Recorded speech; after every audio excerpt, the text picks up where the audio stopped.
Congo is termed as the richest yet the poorest country globally. So, Democratic Republic of Congo (DRC) has a population of 95 million people, has a landmass of approximately 2.3 square kilometers. It has unbelievably 200 ethnic groups. That's quite rich. And over 250 spoken languages and dialects. All right. The official language is French. Why is DRC considered poor? So I'll give you 5 indicators. So the first one is only 1.8% access roads. Less than 10% of its population have access to electricity. Less than 15% enroll in primary school education. So you can clearly see that it's majorly illiterate. The fourth one is that there are constant and regular civil wars, and this cripples in the country. The sixth one, of course, is poaching and animal trafficking. So that has negatively affected the economy, and this makes it very poor. So, but why, you would wonder, with all those negative aspects to it, why would it be termed as among the richest countries? So, DRC has the largest mineral deposits globally. It has cobalt. Cobalt is used mainly as a raw material for batteries, and it accounts for 70%. That's quite huge. It has diamond deposits. Some of the biggest diamond rocks found actually come from Congo. It has aluminium, it has gold deposits, it has lithium.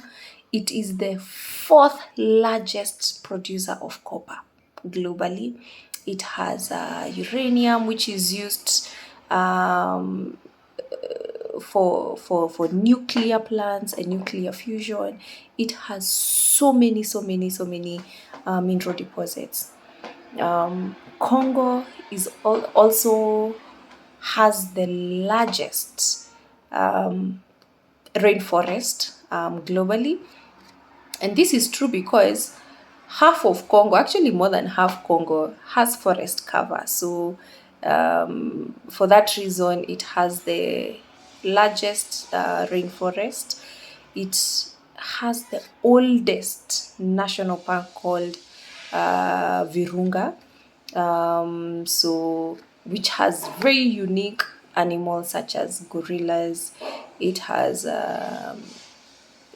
Congo ostriches, it has elephants, it has bonobo, it has okapi, so many animals actually. And this is one of the reasons as to why Congo leadership needs to step up. Having the rarest and having no structures attracts poachers, attracts and enables animal trafficking. So the leadership needs to take charge, needs to say, you know what, this is one of the tourist attractions, needs to take advantage of that. This is their strength. So what are some of the opportunities that are available for this country to even gain more revenue? Research shows that Congo has hydroelectric resources that have the potential, of producing an eighth of what is produced globally and more than half of what Africa can potentially produce. And that's why there's so many talks. The East African community has approached Congo to be part of the East African community so that it can become part of the East African power pool that looks to tapping into the Inga Dam, and produce hydroelectric power, which will increase people. It will increase access to electricity, and for that matter, green energy. So it is very key. And of course, it has Lingala, which is what majority of the people know Congo 4. It has beautiful music. And Lingala originated in the 30s and in the 40s. That's when it was discovered. And it has spread across the world. You know, it is what identifies Congo, you know, and that's a big asset, economic asset for Congo. But Congo has not gotten its place. It has been compromised mostly because of its leadership. The leadership has not been able to turn this assets and this resources that it already has as an economic asset, right? Other countries are coming in. We've seen China, where China has come in, where cobalt is actually refined in China. We see Israel. Israel's presence is so much in China, in Congo, because they're the ones that actually mine these mineral deposits like cobalt. They're in charge of cobalt. They're in charge of mining copper, and those are the two main mineral resources for Congo. So they are denying Congo the opportunity to benefit from these resources.